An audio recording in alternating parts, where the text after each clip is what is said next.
Okay, this venous drainage of the heart, it comes as a short note in your theory paper. Okay, it is important. Coronary circulation is important question, and also the venous drainage, mainly the coronary sinus is very important. Okay, so venous drainage, the venous blood of the heart is drained by these three types of veins: coronary sinus, anterior cardiac veins, and veni cordis minimi. Okay.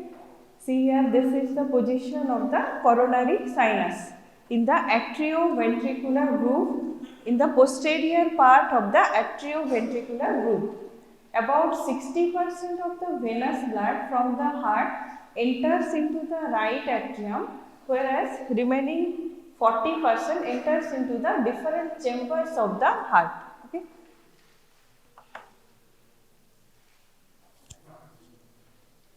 Okay, next we will discuss these three types of veins. First we will discuss coronary sinus. Coronary sinus is important question, comes as a short note. Okay. So it is a major vein of the heart. See here, this is coronary sinus. Size is about 2 to 3 centimeter long. Its location, it is located in the posterior part of the atrioventricular groove here. How it develops? Development you will understand during the cardiovascular system development. Okay, you just know the terms. It develops from the left horn of the sinus venosus and a part of the left common cardinal vein. So from these structures the coronary sinus develops. Now beginning of this coronary sinus, it begins as the continuation of great cardiac vein in the left part of the atrioventricular groove. See here, this is great cardiac vein. Here it has been pointed.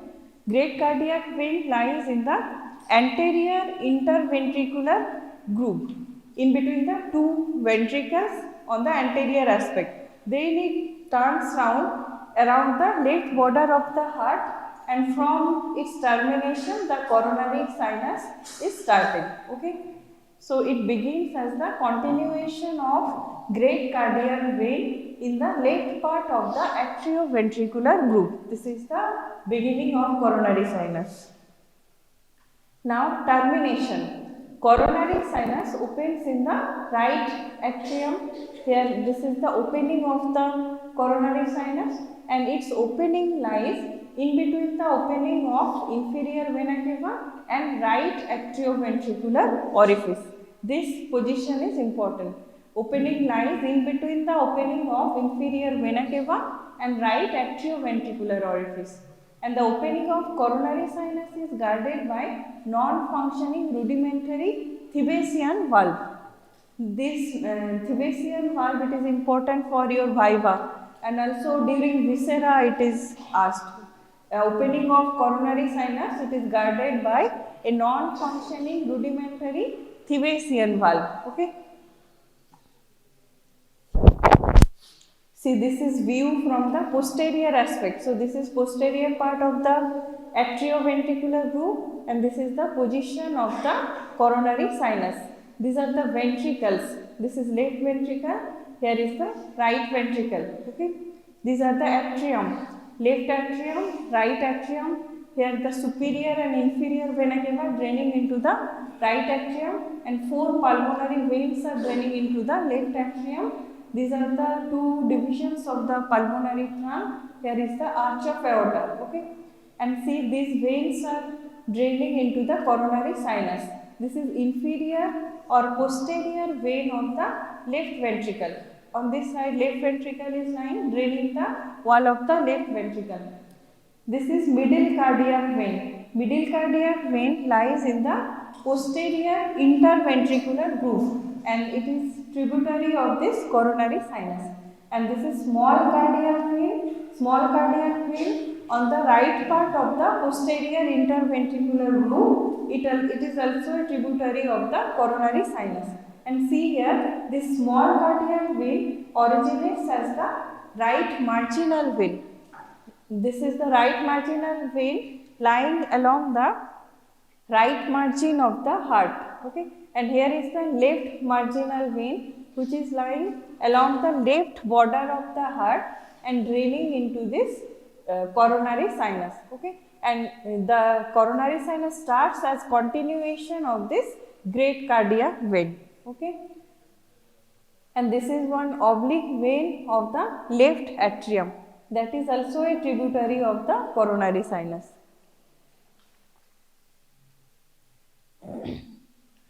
So coronary sinus receives these tributaries. All these tributaries we will discuss in details. First is great cardiac vein. It begins at the apex of the heart. Here is the apex of the heart. You will know during the viscera classes different parts. Here is the apex, and posteriorly base is formed by the two atrium, mainly the left atrium.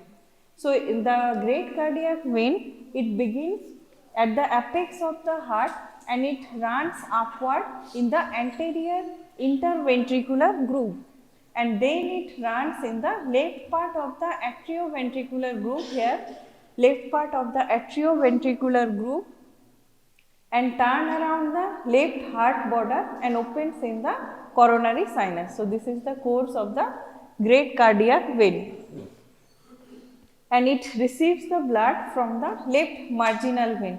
Here this left marginal vein is draining into the great cardiac vein.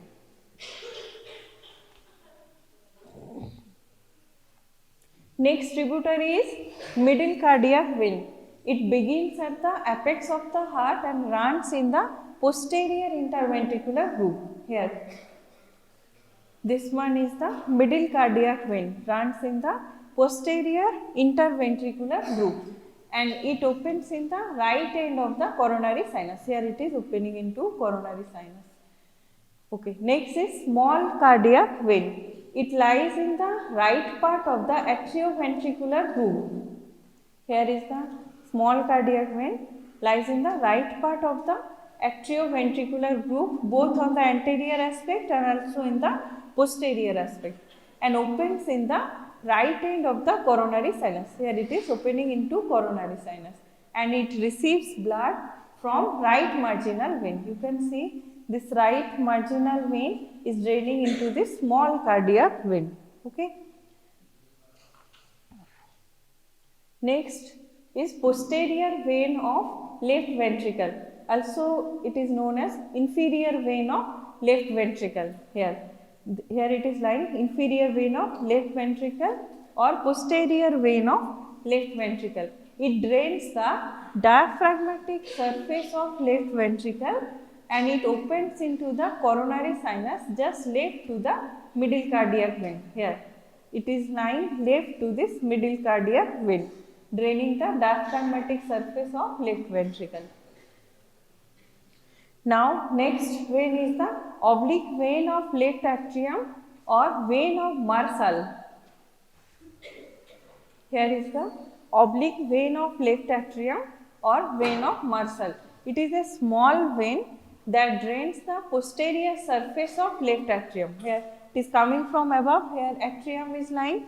So it is draining the posterior surface of the left atrium and it opens into the left end of the coronary sinus. See here opening at the left end of the coronary sinus, and development, it is remnant of left common cardinal vein or duct of Cuvier. Okay.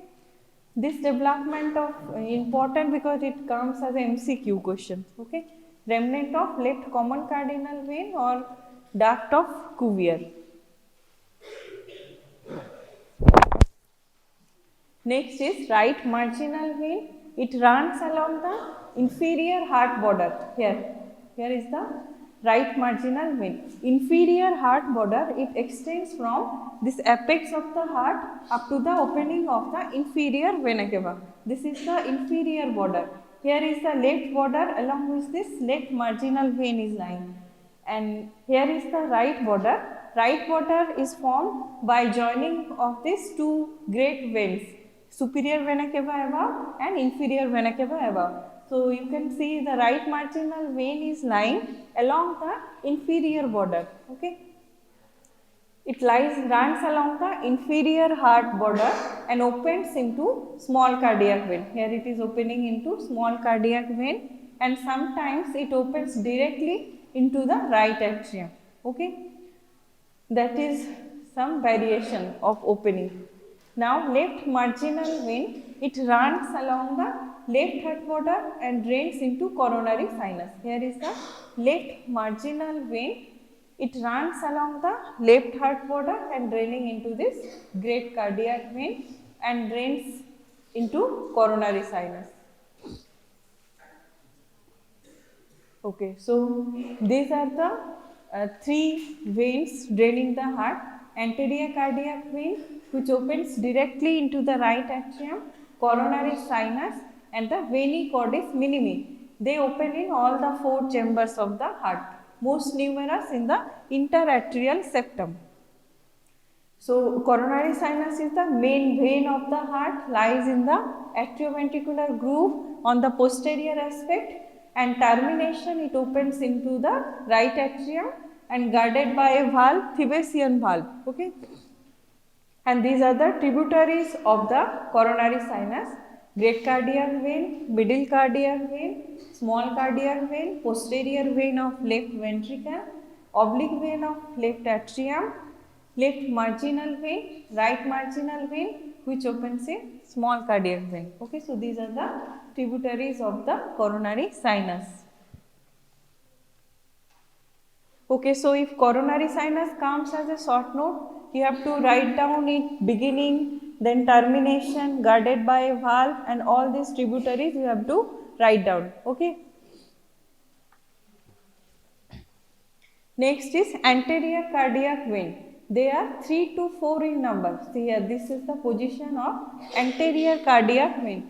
3 to 4 in number. They are small veins that drains the infundibulum of the right ventricle. Infundibulum is the smooth part of the right ventricle. Okay, and they open directly into the right atrium. See here, they are opening into the right atrium. Here is the right atrium, draining directly into right atrium, and they are 3 to 4 in number. Next is veni cordis minimi or Thebesian valve, Thebesian veins. Okay, they are small veins that opens into all the four chambers of the heart through foramina minimerum. Okay, or foramina venerum minimerum. Here, see this is right atrium has been cut open, okay, to see the interatrial septum. Here, this is the rough part of the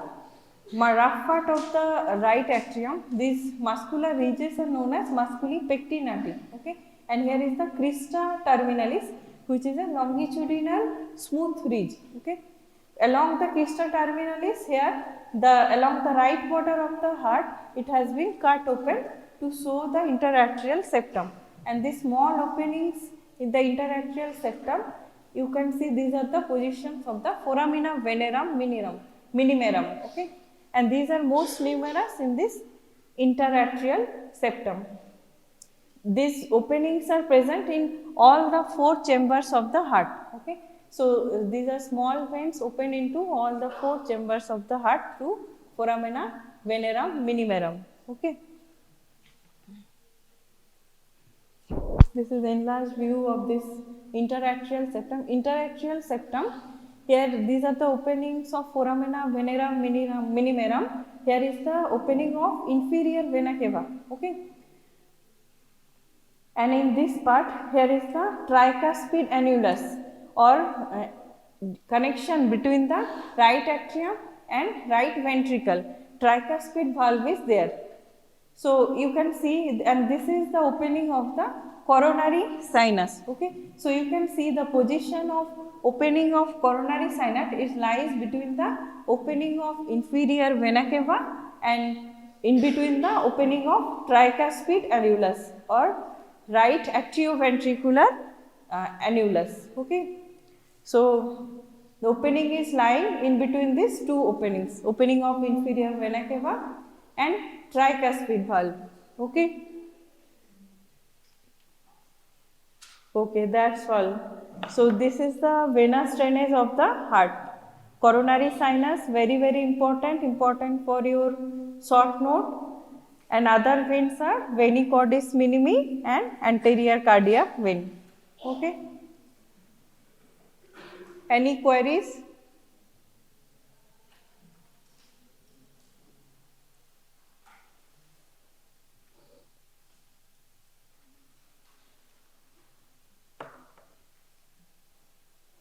Okay, you have understood.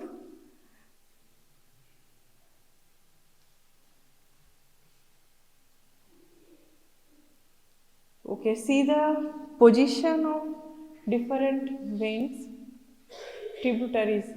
See, this is posterior view from the posterior aspect. Okay, position of these veins are important. During viscera of the heart, you will be asked which artery is lying in which groove and which vein is lying in which groove. Okay, so you can see these two are very very important. Middle cardiac vein, this is view from the posterior aspect. So this is posterior interventricular groove. So middle cardiac vein is lying in the posterior interventricular groove, and this part is the coronary sinus, about 2 to 3 centimeter in length, lying in the posterior part of the atrioventricular groove.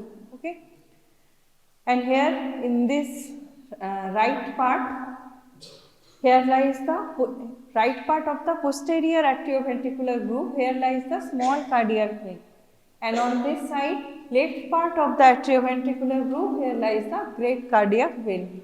And great cardiac vein also lies in the anterior interventricular groove. This is anterior view of the heart. Here is the position of great cardiac vein in the anterior interventricular groove. Okay. And here is opening of the coronary sinus into the right atrium, guarded by a valve known as Thevesian valve.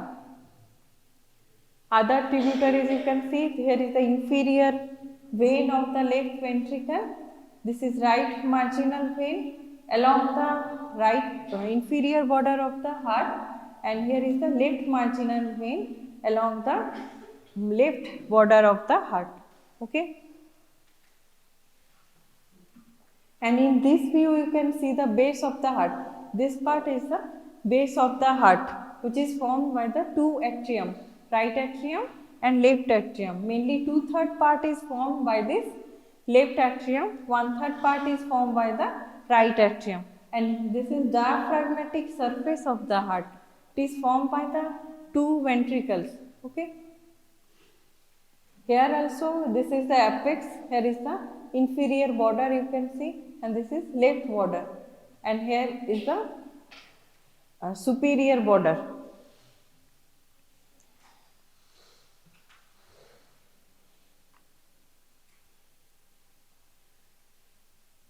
Okay, and this is the origin of two great vessels. Arch of aorta is originating from the left ventricle, and pulmonary trunk is originating from the right ventricle. Okay, and at the region of origin, they are guarded by valves with three cusps. Okay, pulmonary valve and aortic valve, and just below the valve there is the smooth part. Smooth part is lying.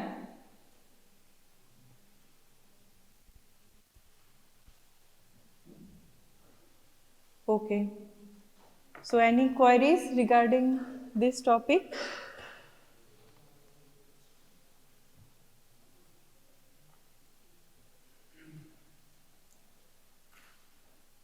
Okay, different parts. You have to learn about the apex, base, which chamber is forming which presenting parts of the heart, different borders, surfaces of the heart. Okay, that will be shown during your demonstration class, viscera classes. Okay, no queries regarding the venous drainage?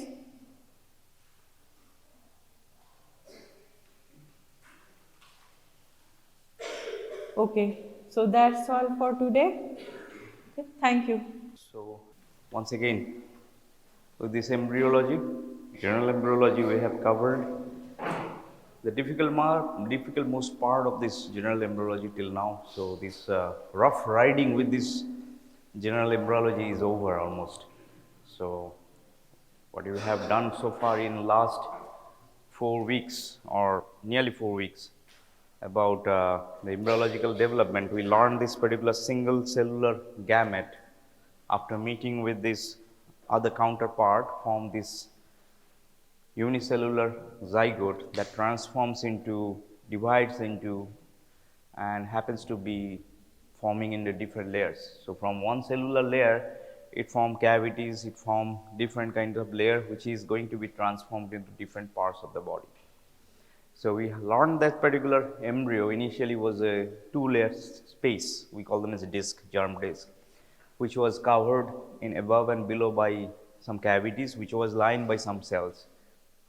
And eventually this particular two-layer cells which was their germ disc transform into third layer, which was the most important part of this development. We call them as gastrulations, which have seen that migrations of the cell, we call them as epiblast cell. They are more versatile or most versatile cells that ever human mankind had, which can transforms into any kind of cell. So that particular epiblast cell transforms into the mesenchymal cells, which is going to be the mesoderm cells, and then the mesoderm cells also been replaced by these endoderm cells. So we got the three layers, and each of these particular three layers we have learned that covered by this particular covering yolk sac and this particular amniotic cavity.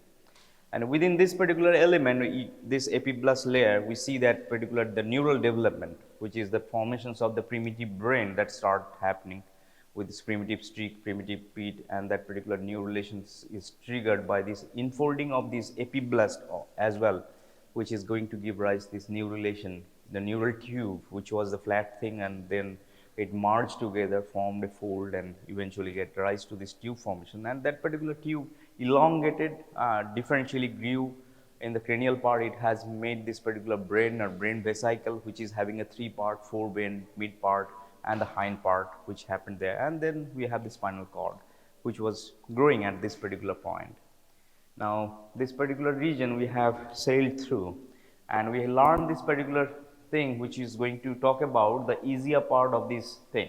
So before we go into this particular further cellular transformations of this layer, we just want to just talk about briefly about very briefly about this particular element. We call them as allantoids. I skipped that particular slide when I was talking in the previous day. Allantoids is a kind of tissue derivative that is contributed by the yolk sac. So we understand the yolk sac, which was covering this developing embryonic disc at the bottom side, and that particular yolk sac has a projections like outpouch. That outpouch we call them as allantoids, and that particular allantoids makes a great sense in formations of the urinary bladder formation. So when again we are going to talk about the individual organ development in the embryological developmental part, we'll be coming again to talk about the allantoids. So this is allantoids, what we want to make. So we have this particular germ disc in the central part, amniotic cavity, which filled up the fluid in the upper part. Lower part we call them as yolk sac or primary or secondary yolk sac. And this particular yolk sac, it has a connections towards this part, we call them as the connecting stalk. The connecting stalk, we know that this is going to become the umbilical cord in the future times. Now this particular yolk sac, you see that there is a pouch which is extending towards this connecting stalk. So this small pouch which is projecting, conical pouch, we call them as allantoids, which makes a lot of sense when we go talk about development of the urinary bladder. This tiny tissue of allantoids pouch transforms into urinary bladder or a portions of urinary bladder. So again, when you go talk about this urinary bladder or urinary system development, we'll readdress this particular element. We call them as allantoids. Again we'll be talking about this. Now, why we are talking about this particular element, allantoids? Because today, what we are going to do today, we have to understand the position of allantoids in the embryonic disc, where this particular allantoids is present in the embryonic disc, and we are going to talk about something beyond this particular disc, which is going to make this particular shape of this embryo today. So for the day, the task is we are going to talk about this particular three germ layers that we have talked: ectoderm, mesoderm, and the endoderm. Now what we have to do, we have to learn that what individual component of this cellular layer gives rise to the human parts of the body. That's the thing we are going to talk. And the second here, we are going to talk about, we call them as folding of embryo. So far we have seen this particular disc is a flat structure, just like a leaf. Now we have to make it a tube, just like we have formed a tube in a neural tube. So that particular cylindrical structure that we are born with, we have to develop that. So for developing that, we have to go through a process, we call them as folding of embryo. That's the two elements we are going to address today. So first thing we are going to talk about the derivatives of this element. So this is what we are going to make. So we have three layers. Each of these particular layers is required to happen because individually three layers going to give rise different organs. Say for example, we talked about this ectoderm. We call them as epiblast tissue transforms into ectoderm. That ectoderm form the neural tube. We've seen that superficial layer becomes neural crest, which coming out of this particular ectodermal tissues, and then it transforms and migrates out, and this particular neural crest tissues forms this ectoderm. So individually each of this particular layer give rise to this particular element. Say for example, ectoderm gives rise to the central nervous system and this particular brain formation. It gives rise to the skin formation. It gives rise to formations of the adrenal gland medulla part. Compared to the mesoderm, so this particular mesoderm eventually give rise to the kidney, reproductive organs which is coming, heart, blood vessels, etc., spleen, all these organs which is coming from the mesoderm. Endoderm, the GI tube, that means the intestinal tube, which we are going through this through the embryology classes. We are going to talk about the liver, we are going to talk about this bladder, urinary bladder, etc., They are developed from this endoderm. So each of this particular component coming from each of these layer. That's what we have to know. So we call them as derivatives of germ layers, which we see that had already surfaced last year as a 14-mark question about embryological development. So this particular question previous year was surfaced there in the examination. So as an exam important area, it's not that important, but you have to know because it might be surfacing again with this particular short notes. So derivatives of the ectoderm, what develops from the ectoderm that you have to know. It develops from this particular central nervous system, it develops in the glandular system, it develops ear, it gives the hair follicle, sebaceous gland, mammary gland, pituitary gland, and the teeth, part of the teeth. So all these elements which is ectoderm is derived of. So we call them as ectoderm, going to give rise to the neuroectoderm and surface ectoderm. From the surface ectoderm, all these elements, epidermis, skin components which develops from it. So this is the derivative of the ectoderm that you have to keep in mind. It's easy in a sense. So central nervous system and skin, if you can remember this particular thing develops from ectoderm, we are good. Now the elaborate thing that we have to do right now is this, that we have to know a lot about the mesoderm because that's a complex thing, and we see these mesoderm derivatives, we see that coming as an exam questions. So this is the bilaminar germ disc, going to be triumlaminar, formation of this primitive streak, primitive pit, and this buccopharyngeal membrane and this particular cloacal membrane which is forming there, and these ingressions of the cell is happening there, and this particular two layer soon becomes three layer. So we have acquired another layer, we call them as mesoderm. This mesoderm we call them as intraembryonic mesoderm, that is placed between this hypoblast, epiblast, in between them it is placed. So this is how this particular element is produces. This red tissue which you are seeing here is the mesodermal tissues, and this particular mesoderm is lying within this embryonic disc. That's why we call them as intraembryonic mesoderm. Now this particular intraembryonic mesoderm goes on changes or transforms. That transformations we have to know. That's the part which you are going to address. So see that this is a sagittal section that you are seeing here, cross sections from it. It's taken out. This is a developing notochord which is placing over here, and this particular notochord is formed in this C picture, bottom one, and next to right side and left side we see the red layer which is this particular the intraembryonic mesoderm. The blue one is the ectoderm and the yellow one is the endoderm. So three layers we have them. So we will be focusing what happens to this particular red element, we call them as intraembryonic mesoderm. So this particular notochord stimulates this particular intraembryonic mesoderm to grow. It grows and it propulates and makes a shape. So this particular red tissue that we are seeing here on the right side and left side of the notochord, they go in a bulk or go in thickness, and they transform into three different components. So if you see these transformations of the intraembryonic mesoderm, this is the same section that you are seeing here. You see that this is notochord, and this particular intraembryonic mesoderm, the red tissue, is getting in volumes from A to B. Now, this particular region which is close to this particular notochord, this intraembryonic mesoderms becomes heavily thick. So, this particular mesoderm which is around this particular notochord, we call them as paraxial mesoderm. So, by the axis which is formed by this notochord of this embryo, so by the right side and left side of this axis of the notochord, we give this name of the intraembryonic mesoderm as paraxial mesoderm.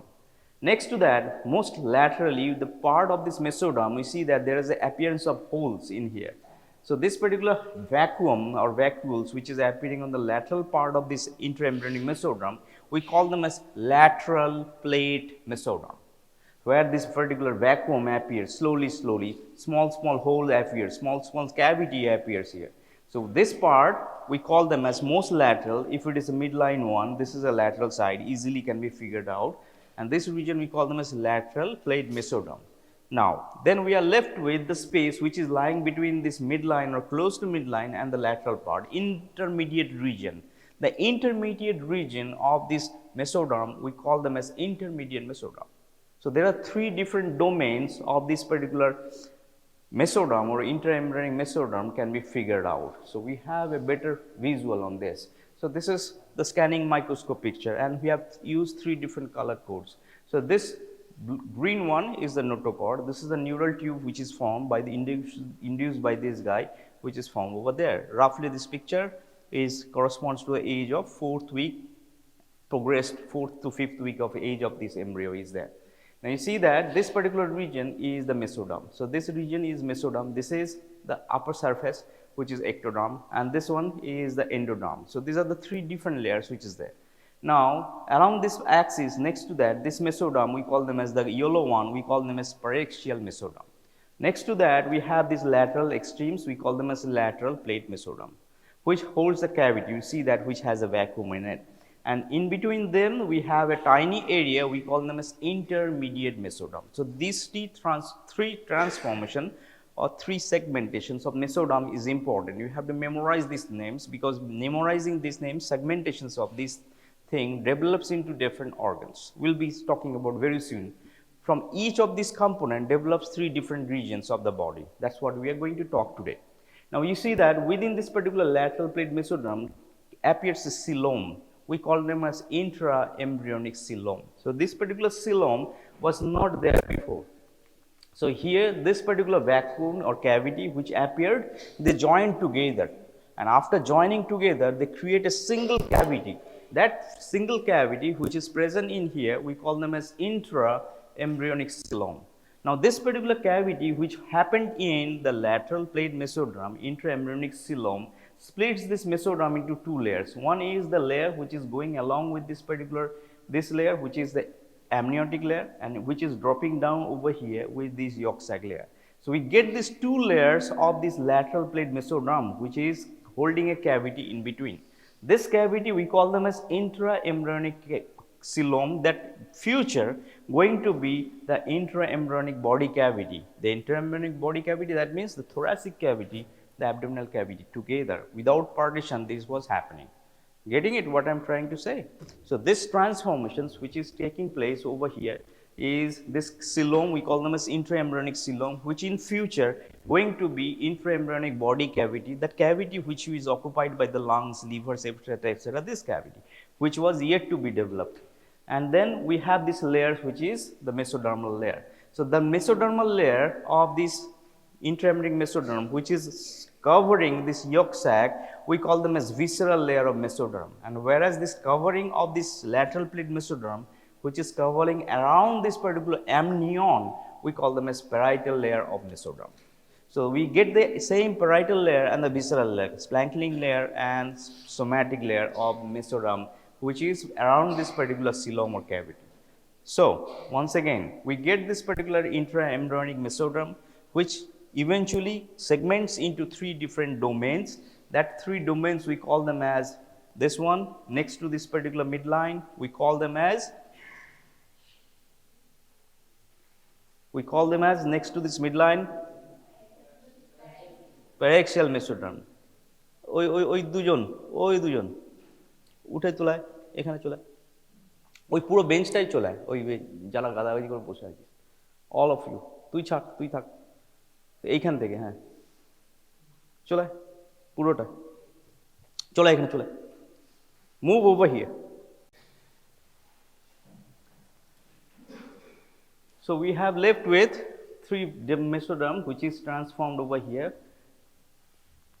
which is paraxial mesoderm, intermediate place mesoderm and lateral plate mesoderm. Within this lateral plate mesoderm we have the cavity, intraembryonic body cavity, which splits into 2 layers. We call them as somatic layer or parietal layer of mesoderm and splanchnic layer, visceral layer. A layer which continues with this particular yolk sac we call them as splanchnic layer, and the layer which continues with this particular amnion we call them as somatic layer or parietal layer of the lateral plate mesoderm. What do?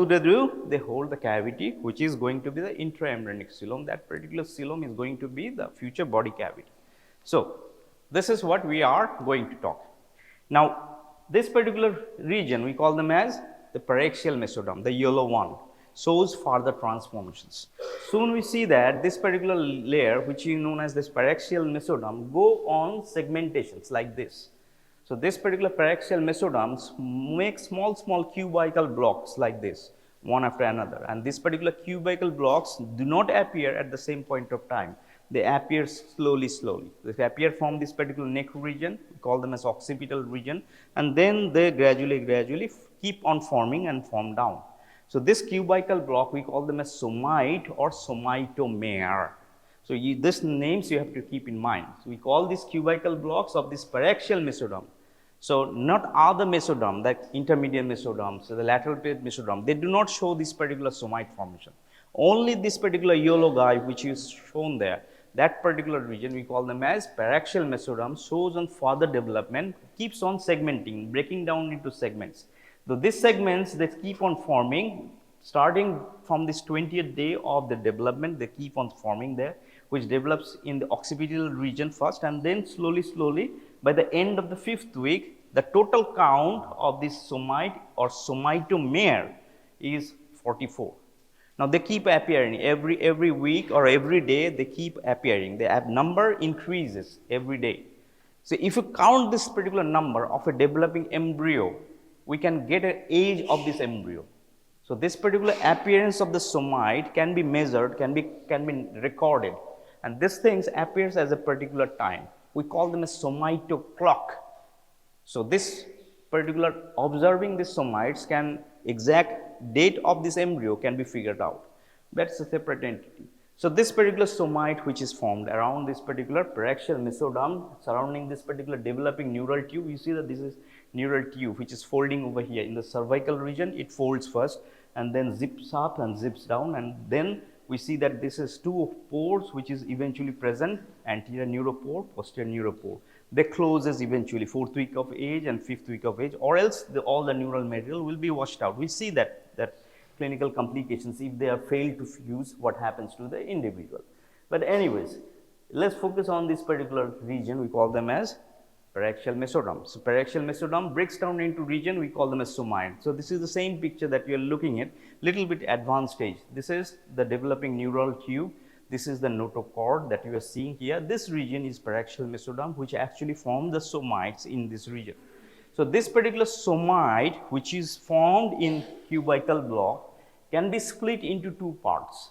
So, this particular somite can be split into lateral half and the medial half. The lateral half we call them as dermatomyotome, and the medial one we call them as sclerotome. This particular names we have to keep in mind, so which is the future development of this somite. So, from the sclerotome it develops the scleral tissues, and dermatomyotome, if you split this particular name dermatomyotome, it gets the dermis and the myotome.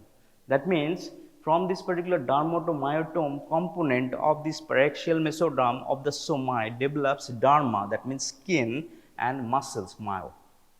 So the skin and this particular muscles develops from this lateral component of the somoid, which is paraxial mesoderm. The medial component forms the sclerotome. Now we'll focus on the sclerotome. What happens to the sclerotome? This notochord gives an inducing signal and pulls this particular sclerotome tissues. Now this particular notochord and the neural tube on top pulls this particular sclerotome. As a result of that, the cells which is present in here encircle around this region.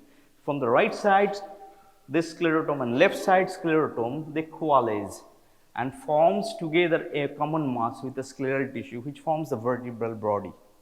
So we have the vertebral body is there. So this particular vertebral body is formed from the sclerotome tissues.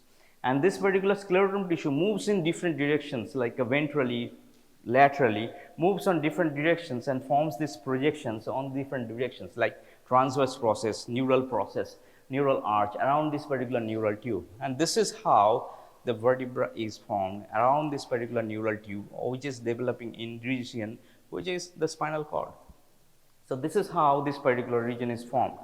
Now this particular vertebra, as you are seeing here, which is formed, the body of the vertebra, and this particular process coming on the lateral and this particular dorsal side, forming this particular neural arches and this particular transverse arches, costal element, which is coming here in forms of the rib, they comes from this particular sclerotome tissues. Now, in between vertebra, we have a disc. We call them as intervertebral disc. We refer that intervertebral disc. It has two components, the central component and this particular outer component. So, central component, we call them as nucleus pulposus. That nucleus pulposus, which is present in the central part, is contributed only by the notochord. That notochord around which this particular entire thing is formed. And surrounding this fibrous annulus fibrosus is contributed by that particular scleral tissue or sclerotome tissues. So this is how these vertebrae or components of the vertebrae are formed around this particular spinal cord. So we have the vertebral body, we have the transverse process, we have this neural arch that is contributed by the scleral tissues, which is known as sclerotome tissue, which is paraxial mesoderm, and we have this intervertebral disc. It has a two source, the central part and the peripheral part. Central part is that we call them as notochord tissue that contributing it, and rest of this particular notochord gets absorbed, and surrounding this nucleus pulposus we have an annular fibrosus. That particular element is making this outer rim of this particular intervertebral disc.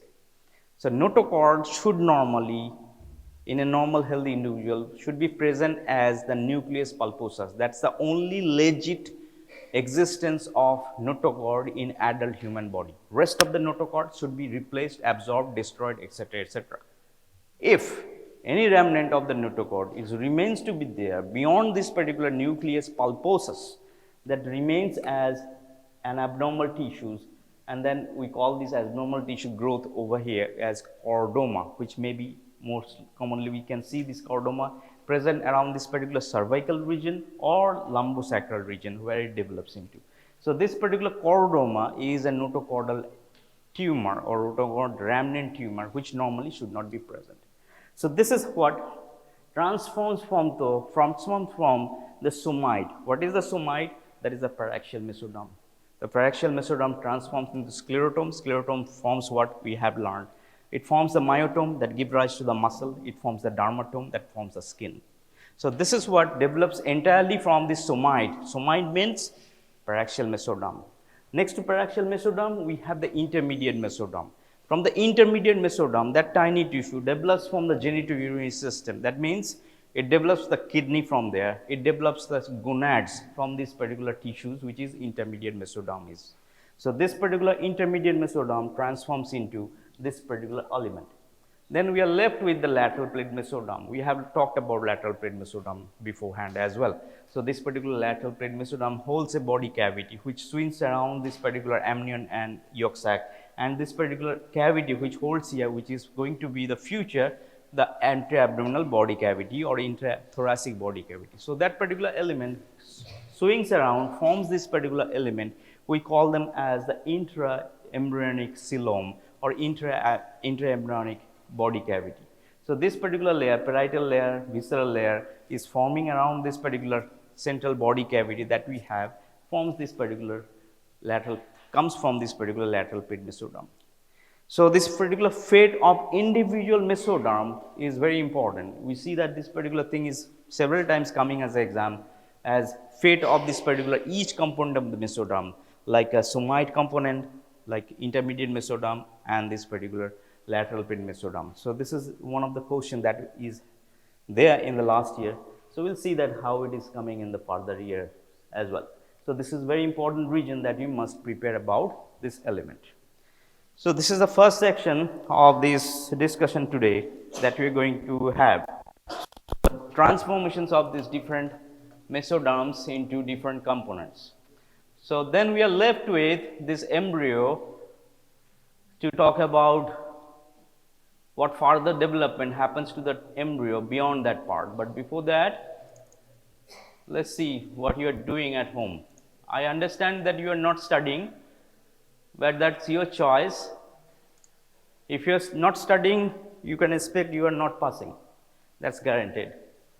So anyways, so I will flash some questions in here. Try to answer them how they are coming.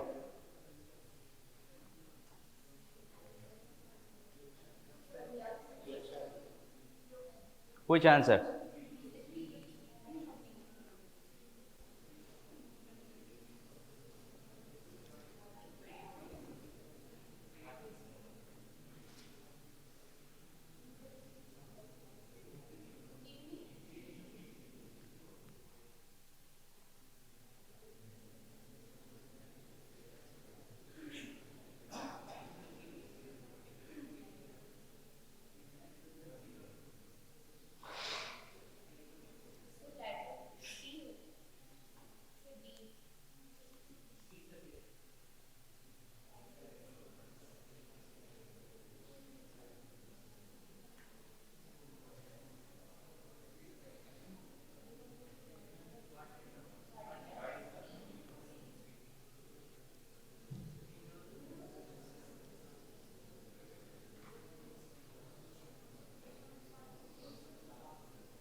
Okay.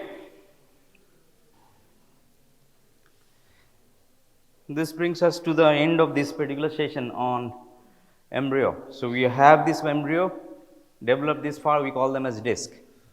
Now we are cylindrical as you consider ourselves as an organ. So from this disc, which is the leaf shaped structure, we have to transform into tubes. So we have to just like do some maneuver so that that particular leafy element can be transformed into a tube structure. So this brings us this particular phenomenon, which is one of the remarkable thing that happens to this embryonic development. We call them as folding. So this particular part of this particular embryo go on bending. So we call them as the folding of the cranial part or bending of the cranial part, bending on the caudal part, and bending from the lateral part. So this particular embryo, which was a disc beforehand, has to go like this, bend it and come close and form a tube. This particular cranial part and the caudal part also has to bend to accommodate the differential growth of different organs. So we have developed this particular neural tube so far. The neural tube going to go to form this particular brain, and the brain growth in this embryonic life grows in a very exponential growth. It's a very heavy growing tissues which is going on. because you can understand this particular human brain, which is the only thing standing against or standing between anything else other than this particular rest of this animal species. So this particular brain has to grow really aggressively so that this human species can have this particular forebrain, hindbrain, and midbrain can be formed. So as a result of that, differential growth on the differential tissues, this particular embryo keeps or shows some kind of flexure or bending.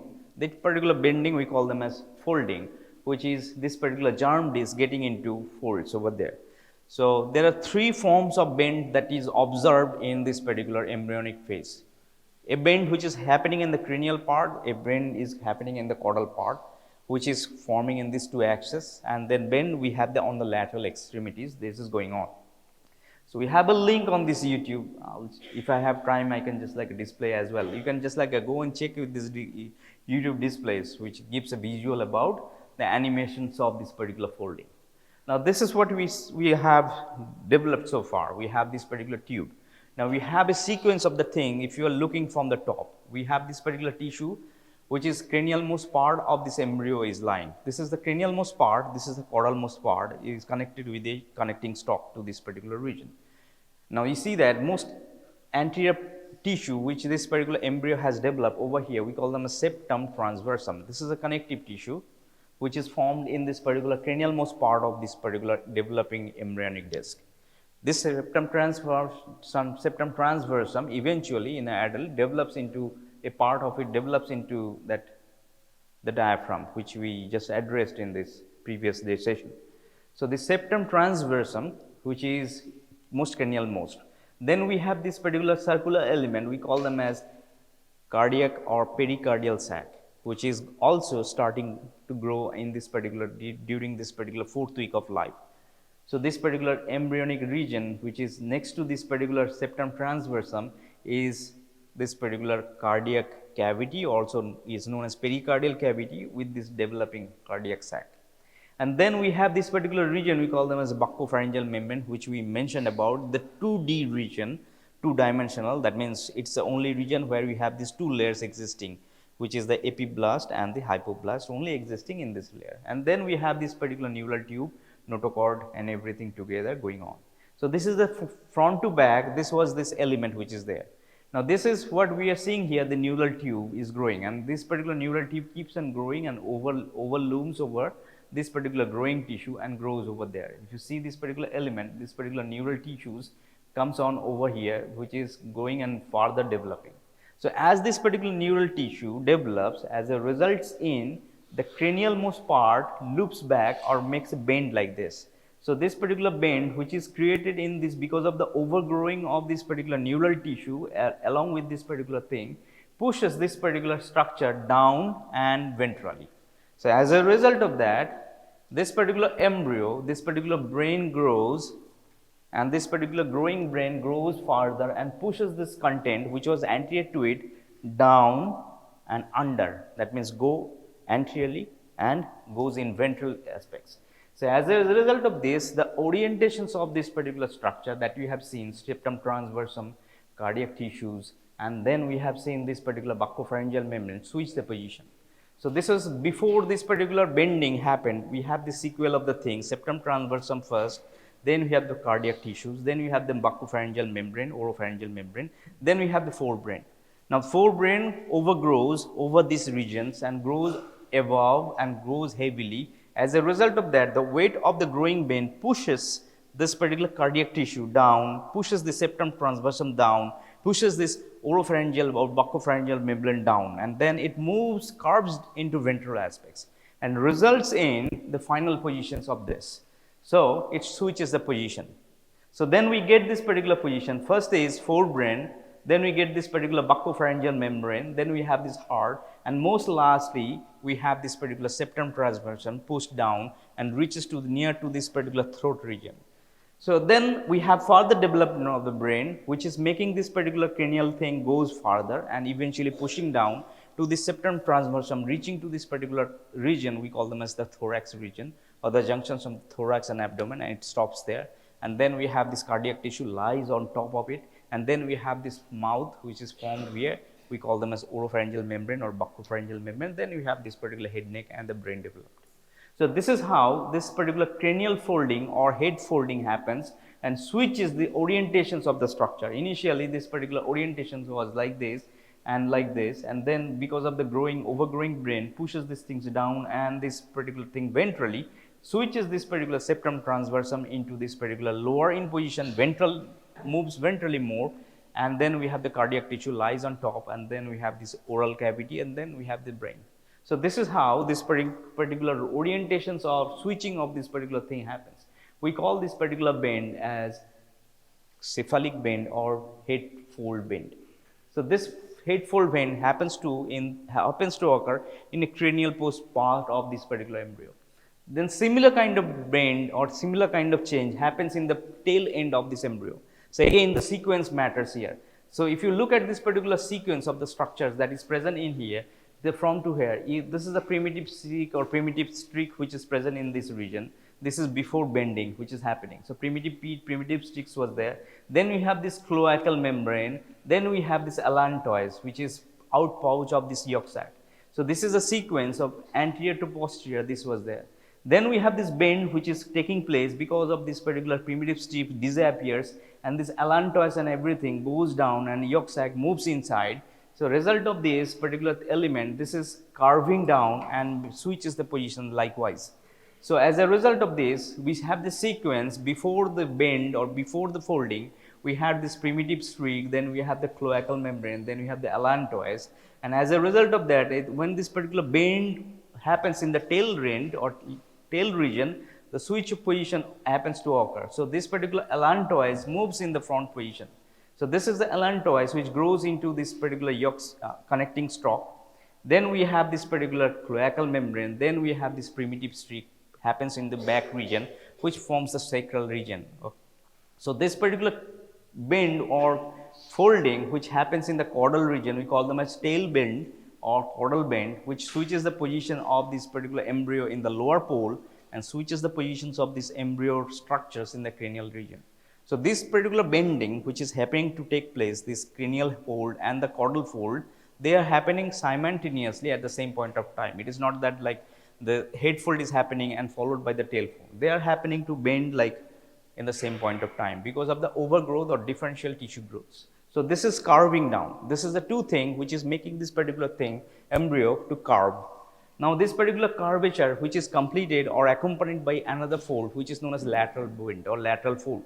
So this particular fold, we call them as lateral fold. As a result of this particular amnion drops down or amniotic cavity drops down, and this particular yolk sac cavity sucks in. So you see that the portions of the yolk sac getting inside this particular intraembryonic coelom or intraembryonic body cavity and gets inside, and slowly this particular lateral extremities, right side, left side, folding and nearing together and closing the cavity and makes this particular cavity which is we are acquired with the body cavity. So this intra-abdominal or intrathoracic body cavity created by this particular dropping down of this particular lateral extremities of these folds and making this particular thing fuse together and forms this.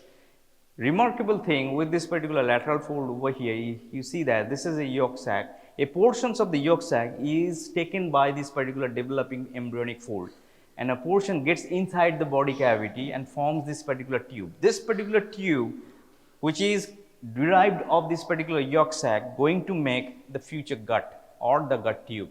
So all the gut tube that we have, the small intestine, large intestine, and the derivatives of the gut tube, that means this particular organs like liver, the pancreas, everything is developed from this particular gut tube. So this particular yolk sac tube contributes to this particular formations of the gut tube inside this intra-abdominal cavity or intracoelomic cavity. That intracoelomic cavity is formed by this lateral plate mesoderm, which is falling down and looping here and meeting in the midline and creating a cavity and fusing together and sealing this cavity. So this is how this particular thing is happening. So this particular entire thing of this particular embryonic development that happened during the time of third week to fourth week, and by the end of this fifth week, this particular entire phenomenon is, so we have this particular folding which is taking place in this different visuals, it is making cross sections. We have the trilaminar layers which you're seeing here, this yolk sac and the umbilical cavity which you're seeing here, taken over here cross section, coming over here, and we have the 3 layers. And this particular 3 layers in 3 different regions, we will be seeing this particular folding to be taking place. So we have this notochord middle portions and 3 layers is formed. We have this particular lateral plate which is creating over here. We have this particular transformations of this middle part of here, we call them as paraxial, intermediate, and the lateral plate mesoderm. We have the cavity formed inside to it, and this particular thing shrinks over here. So we have this particular things ready for the folding now. Now this element which you're seeing here is ready for folding, and this is a folding which is in the lateral extremity you are seeing here. The intraembryonic body cavity which is taking a part of this particular yolk sac which is getting inside and sealing over here and creating the gut tube like this. So this is how this particular lateral folding which is taking place in this particular transverse plane. We have another sections which is in the higher division which also figures out how this particular lateral folding which is created in this particular cranial most part. So this is a caudal region which see that this particular lateral folding which was helping it out, and this is a little bit in a cranial position, this folding over there. So same transformations is going to take place, neural tube formations, this particular the paraxial mesoderm transformations, and this particular gut tube is getting inside, and the head fold and tail fold and lateral folding which is taking a part of the yolk sac in here, and this fusing this part of the thing and creating this particular intraembryonic body cavity which holds this particular yolk sac derivative as the gut tube and which hangs by the mesentery. In a sagittal section, if you see that, you can see this particular cranial fold and the lateral fold which is a tail fold which you can appreciate. This is the cranial end, this is the caudal end, your connecting stalk, and this is the allantois in the cranial end, and this is what we see that heart and the septum transversum has, and this is the brain tissue where it should be growing in here. So this is how this particular folding over there, neural tissues which is coming over here and making this particular growing farther bulging and resulting in this particular tissue moving in, and as a result of this thing is switching the position and holding this particular region. So we see the septum transversum, cardiac tissue, buccopharyngeal membrane which is placing in this particular region, and the brain tissue which is coming in here. Similar to that, we have the allantois which is placed in the front, then we have this particular region, and then we have this primitive stage. So this is how this particular entire thing of the folding happens to occur. You can see several animations are there which helps you out to further understand this particular process. We do not see this particular folding coming as an exam short note or any kind of forms, but this understanding is important for us to understand this thing happened, and this particular thing is the only thing that is transforming this particular transforming us into the tube-like organ or tube-like structures. So we have to know about the gastrulations, we have to know about the neurulations, we have to know about these transformations of these tubes. Slowly when you go on the systemic embryology, we will talk about the cardiac tissue or cardiac cushion formation that you are seeing here, the cardiac tube, how it is forming, and we will be talking in detail about it. We will be talking about the brain formations, we will talk about the ear and the eye formations in the subsequent, which taking place between this 5th to 8th week of time, which is going to form. We see this particular pharyngeal arch, we will be talking about the development of the pharyngeal arch, how it is forming to form the neck region, how this particular pharyngeal arch contributes to form the blood vessels, etc., etc. And we'll be seeing this particular from this tube that you have formed after the folding, the buds are coming in the upper extremity and the lower extremity. We call them the upper limb bud and the lower limb bud. They are going to form these arms, legs for us. So these are the way this is going to. So this is early 5th week picture. We see that the embryo is entirely folded, the brain is nearly formed, and this particular thing which is coming over here, the limb buds, the upper limb bud, lower limb bud, and this particular somites is disappearing from this particular paraxial mesoderm, slowly disappearing. This is the connecting stalk which is connecting over here. Gut is formed, the heart is formed over this region. This is the stomach region which is going to abdominal region. This is the tail region which is going to form in this aspects. So this is the entire 5th week, and for the development, this is, you can see this depressions over there. This depression is going to form these ear placodes. The ears will be coming from this region, and from the frontal region the eye placode will be there. So eye will be developed from this particular end. So we'll be just like developing and talking further. So this covers this particular entire thing about this particular embryonic development, starting from this one cell stage to this particular multi-stage cell. We'll talk about the embryo later on. Now, before we move to the embryo further, we have to finish this particular placental membrane. So, we'll talk about the placental membrane next day, and clinical related thing which is required for us for these undergraduate exams in the next subsequent class, and we'll be just like log off from this session till the exam begins. After the exam, we'll be starting with the systemic embryology. So, that's the plan. Study well. Don't expect to be getting passed without studying, without scoring, without writing, without answering. Thank you. Cecum. First part is the cecum. Then next is the appendix. Don't forget the appendix. Okay. Then next one is ascending colon. Then transverse colon. Then descending colon.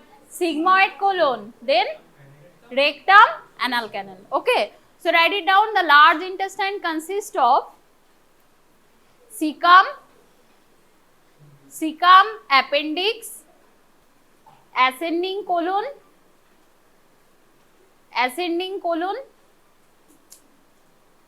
transverse colon, descending colon, sigmoid colon, rectum.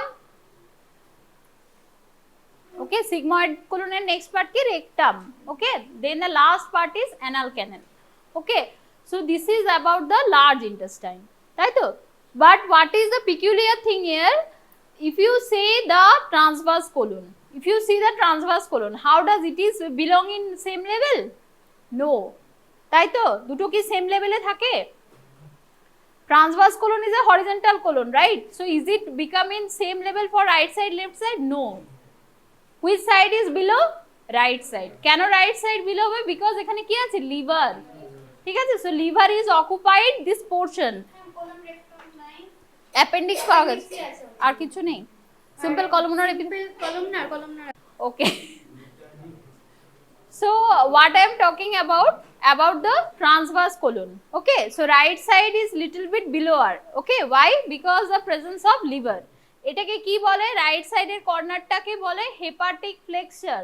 Okay, write it down. The right side angulation of transverse colon, the right side angulation of transverse colon is also known as hepatic flexure. It is also known as hepatic flexure. Okay, and hepatic মানে কি liver. Okay, hepatic flexure, FLEXURE, flexure, hepatic flexure. And left side angulation of transverse colon is known as splenic flexure. Okay, left side angulation of transverse colon is known as splenic flexure. ঠিক আছে, alternative নাম কি আছে? Hepatic ফ্লেক্সারের alternative নাম কি হবে?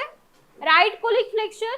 ওকে, so where you have written the hepatic flexure, write it down, right colic flexure, right colic flexure. Okay, and left side splenic flexure টাকে বলে left colic flexure, left colic flexure. Okay, এখানে just put a star mark. The splenic flexure is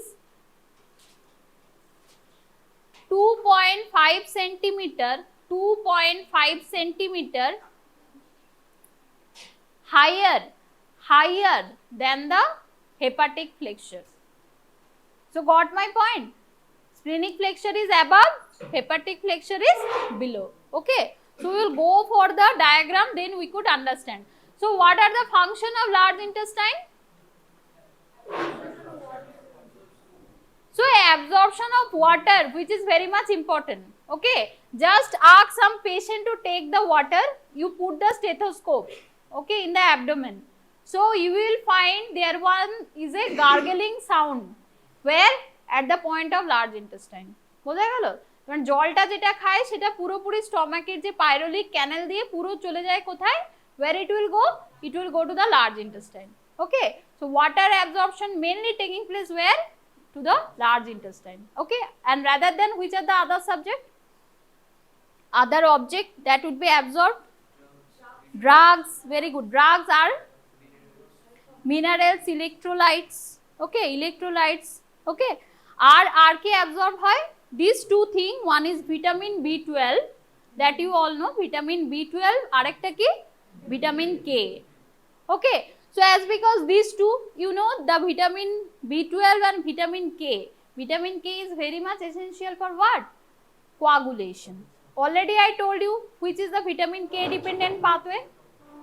Coagulation pathway পড়েছিস physiology-তে, okay. So vitamin K dependent pathway is কত কত 2, 7, 9, 10, write it down.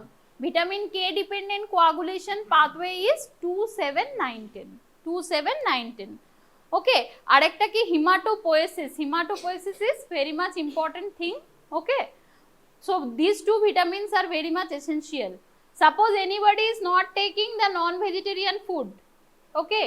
So what would be the deficit factor? Vitamin B12, okay.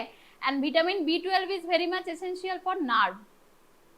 ঠিক আছে? So you will find who are vegetarian, they chronically they are having some kind of neuropathy. ঠিক আছে? বুঝতে পারলি? তাহলে non veg খেতে হবে। ঠিক আছে? Okay, large intestine. So this is the main function. So see, this is what? This is the cecum, this is the appendix, this is the ascending colon, this is the transverse colon. So এটাকে কি বলবো আমি? Hepatic flexure.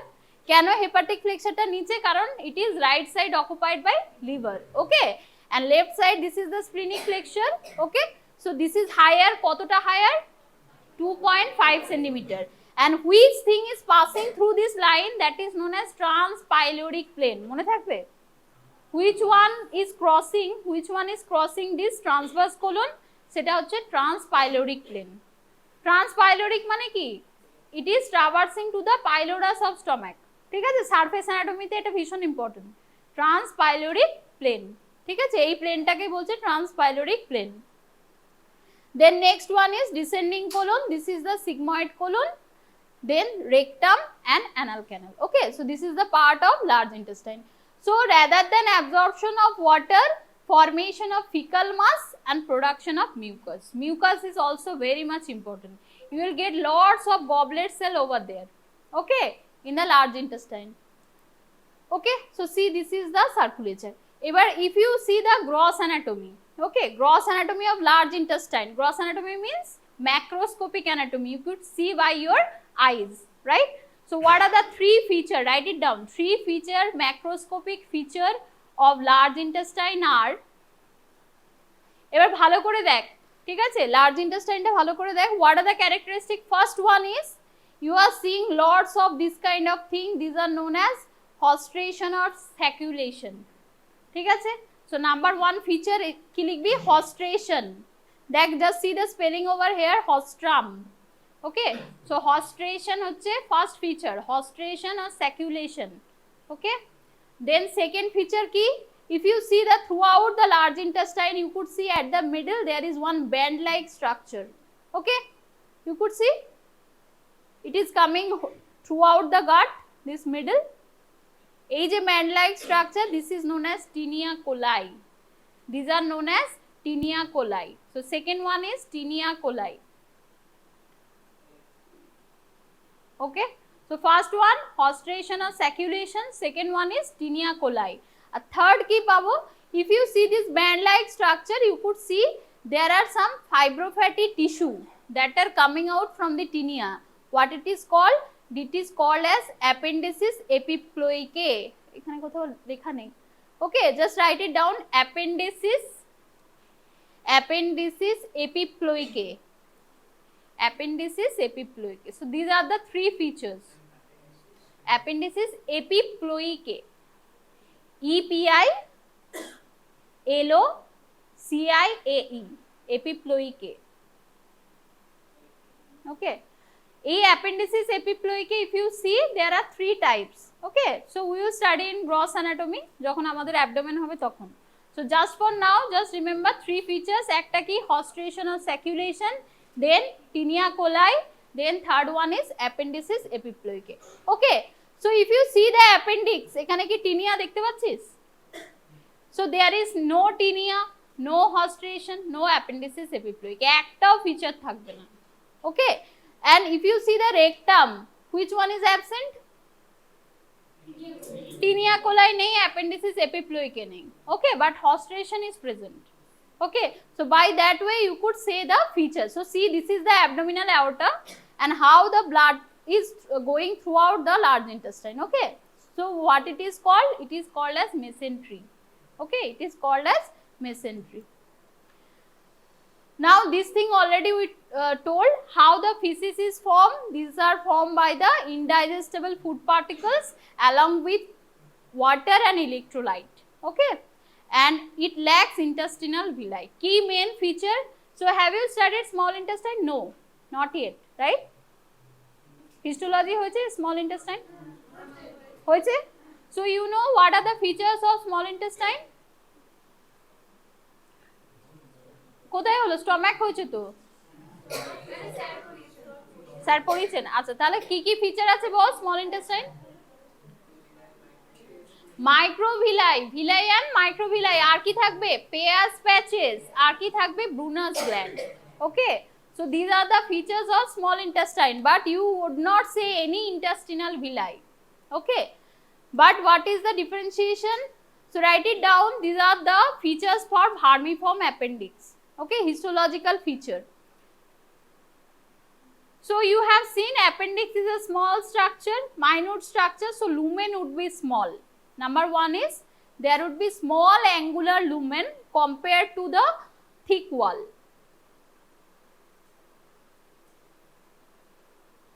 Second one is there is no villi, there is no villi. Third one is there is no crypts. Okay, so throughout all the histological specimen you will get three which are having star shaped lumen. কার কার থাকবে? Ureter. Okay, second one is appendix, third one is vas deferens. Okay, so these three you will get small lumen afterwards throughout the structure. Okay, because these three are like the pipe. Okay, so these three you will get.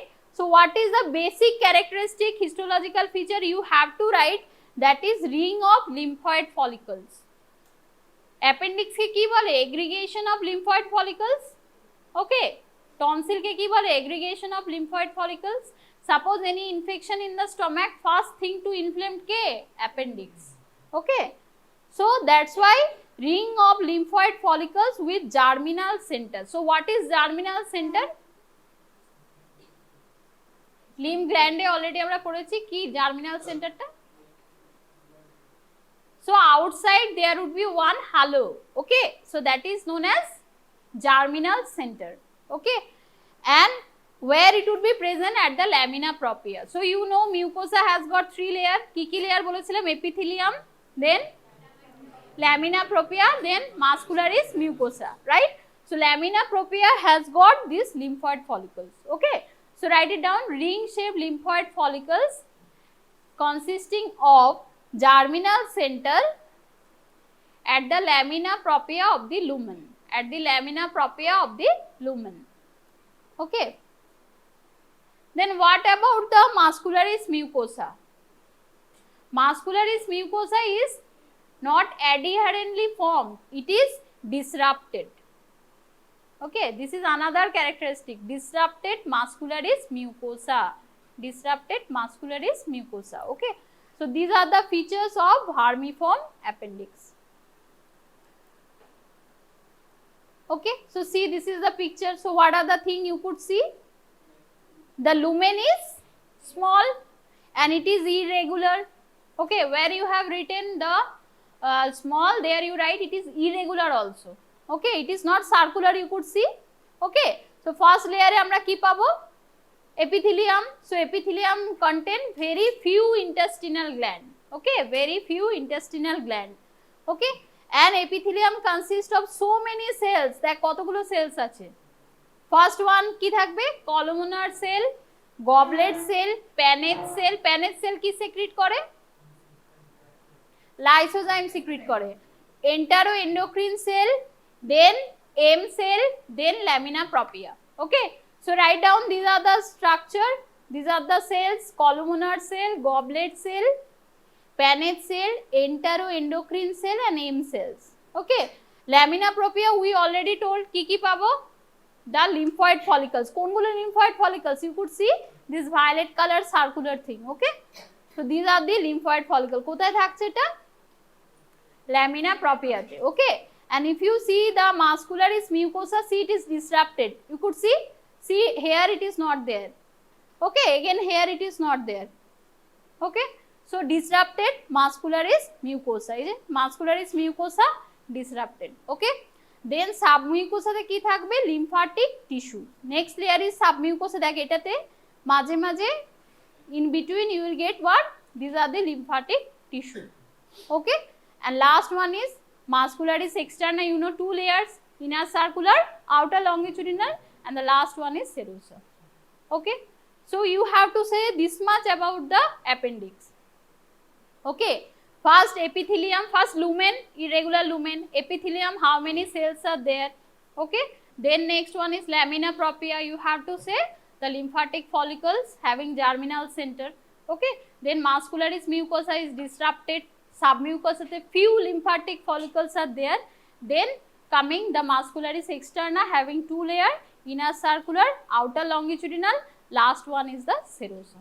Okay, so one by one you have to explain. This is the appendix. Now about the cecum and colon. Okay, so what are the histological feature you will get? First one is no villi. So whenever you are reading large intestine, you have to write there is no villi. Number one. Next, crypts are well developed and lined by plenty of goblet cell. So ekhane each and every intestinal crypts are very well developed. Okay, and they are lined by goblet cell. This is the second feature. Okay, then Paneth cell are absent on the crypt. See, cecum and colon does not have Paneth cell. Paneth cell kothay ache? Appendix e peyechi. Why? Because it has to destroy the different type of microorganism. Okay, so that's why Paneth cell is present on the appendix. Okay, then outer longitudinal layer of muscularis externa shows thickening of the ribbon like bands. This thing I told, ribbon কতগুলো যাচ্ছে? 3টে. There are 3 layer of ribbons that is running throughout the colon. These are known as tinea coli. Okay, so write down this feature. Outer longitudinal layer, কোন layer এ থাকে? That is also important. Outer longitudinal এ থাকবে. Okay, outer longitudinal layer of muscularis externa having thickening form of ribbon.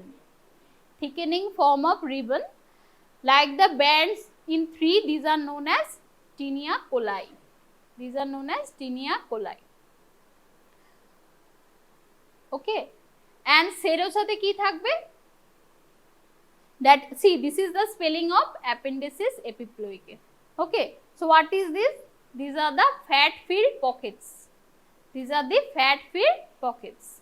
Okay, so serosa shows fat filled potential pockets. So these are known as appendices epiploicae. Okay, so these are the all feature you have to say about the cecum and colon. Okay, so lumen ta kemon hobe? How about the lumen? Lumen would be larger and it would be circular. Irregular hobe na, regular lumen hobe. Okay, so we are not having the picture. So see, this is the large intestine. Okay, so large intestine cross section ta kemon bhabe neya hobe? Just longitudinally, right? So what is this layer? This is the epithelium, right? So in the epithelium consists of key type of epithelium thakbe? Simple columnar. Okay, and rather than that you could find there is no villi or plica circularis. Okay, mucosa te ki thakbe? Epithelium consists of, there is specific cell that is known as colonocytes. Okay, there are one type of specific cell that is known as colonocytes. Okay, and lamina propria, again it is having lymphatic tissue, lymphocyte and collagen. So these all are same. Okay, just where you have to mention the outer longitudinal layer, tinea colia. Okay, and this serosa you have to mention what? Appendices epiploidy. Okay, this thing already we discussed. All same thing are same like the GIT. General thing. Okay. Crypt, so which are the crypt? So see, they have shown one microscopic structure here. This is this layer. Okay. So in this layer what you could see? These are the crypts. Okay. These are the crypts. A crypt se ki thake? Which is present over there? Intestinal gland. Intestinal gland will secrete what? Mucus. Okay. So this is all about the colon. Okay. Then what is this layer? They have shown next layer. This is the first layer. This is the epithelium. Then this is the lamina propria. Right. So this is the lamina propria. So you could also get some kind of lymphatic tissue over there. Okay. So all the waste material, right, they are going over there. So it may be some kind of poisonous thing to our body. So body has to give a fight. So this is nothing but the lymphatic follicles. Okay. Next, coming to the rectum. So before going to the rectum, rectum is misnomer. ঠিক আছে, rectum নামটা দেওয়াটা ভুল। rectum মানে কি? Where else you got the rectum word? Have you got ভাষা recta? কোথায় পড়েছিস? Where you got? Very good. Nephron এ থাকে। কোথায়? juxtaglomerular apparatus এ পেয়েছিস। So rectum মানে কি? straight। ঠিক আছে, কিন্তু এখানে rectum কি? It is not at all straight. Okay, it is misnomer. Always remember it is misnomer. Okay, so rectum A histological feature কি পাবো? Long crypt of Lieberkühn. So these are the intestinal gland. এখানে cryptটা কি? অনেক বেশি long. Okay, so there is long intestinal crypt. So these are known as crypt of Lieberkühn. এটা দিতেই হবে feature এর rectum A. Okay, then next one is lymphoid tissue is less abundant in the lamina propria. Lamina propria te lymphatic follicles থাকে না. Okay, less abundant. Then the muscle coat is lacking, that is tinea coli. You have already shown tinea coli থাকে? No. কি থাকে? Hostration থাকে. Okay, somewhat hostration or circulation. And serosa replaced by adventitia at the lower part. Rectum এর lower part act as a blood vessels, like a blood vessels. ঠিক আছে? What are the three layer of blood vessels? তিনটে layer কি কি? Inside to outside is IMA. Okay, so first one is intima, then media, then the adventitia. So adventitia is the last layer, and which one is elastic? মাসেলটা কোথায় থাকে? Smooth muscle থাকে, তো blood vessel যে vasodilation vasoconstriction করে, so it is present on the tunica media. তাহলে adventitia consist of কি?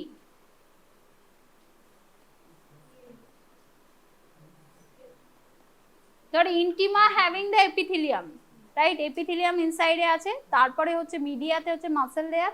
What about the adventitia? It is type of connective tissue, nothing else the connective tissue. Okay, so a lower layer of the rectum is converted to the adventitia. Serosa is not present, only on the lower layer. Rectum is divided into two parts, upper part and the lower part. Okay, so these are the histological feature of rectum. So see, this is the rectum. So how does it look like? Already I told you, it is not at all straight. Okay, it is misnomer, and this is what? This is known as rectal valve. আমরা যখন gross anatomy তে যাব, again we will study each and every part, okay, of the GI tract. So now see the histological feature. What are the thing you will get? Goblet cells are abundant. Okay, glands are deeper, so you could see the glands. So what is the difference between the rectum and the colon?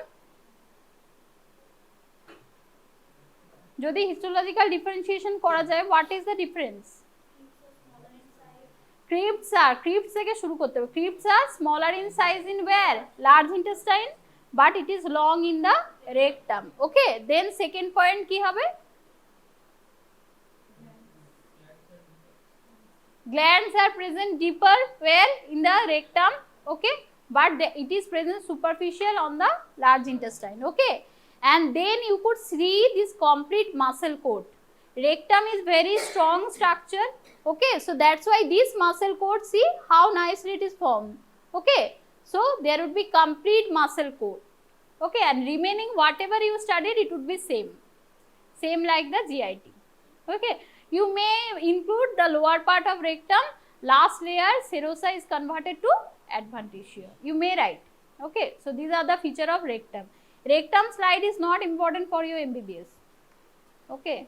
So it is for MD, so you just study large intestine and appendix, okay. So that would be enough. So this thing already we told, this thing you wrote. So epithelium of the appendix ki hobe, simple columnar epithelium, and there would be few crypts. These are known as crypt of Lieberkühn, okay. Lymphatic nodules kothay thake, lamina propria, small angular lumen compared to the thick wall, absence of intestinal villi, okay. So this thing already we discussed. So see, this is the picture. So first one epithelium, at first irregular lumen, then this is simple columnar epithelium, okay. Next one is in the lamina propria you are getting this circular thing, these are the lymphoid nodules. Then disrupted muscularis mucosa, it is not having the circular wall, okay. It is irregular disrupted muscularis mucosa. Then in the submucosa again you are getting, see these violet colored dots, okay. So these are what? These are the lymphatic follicles. It is still present on the submucosa, okay. And the last layer is the muscularis external, okay. So this is the appendix. We have got the appendix slide, okay. This is also the appendix. Same thing, okay. So if you see the lymphatic follicles, you could find here it is violet color. It is stained in violet, okay.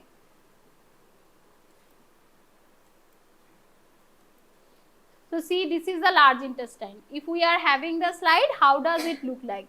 So first one is, this whole is the mucosa. So you could see the crypts are small, okay, but the gland is more larger. You have seen so many cells are there. Ki type of cell thake? Goblet cell, then Paneth cell, then 5 types of cells are na, then enteroendocrine cells, M cells are columnar cells, okay. Columnar cells is so many cells are present over there, okay. And this is the muscularis mucosa. So you could find very nice lining. It is not at all disrupted, okay. And few lymphatic follicles. This is present on the submucosa. Tell me the plexus I told. Submucosa te ki plexus thake? Mane muscularis mucosa te ki plexus thake?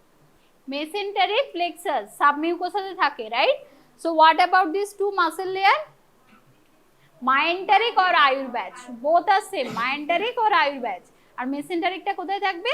Submucosa, in between the muscularis mucosa and submucosa, okay, দুটো লেয়ারের মাঝে। এই দুটো last লেয়ারের মাঝে কি থাকবে?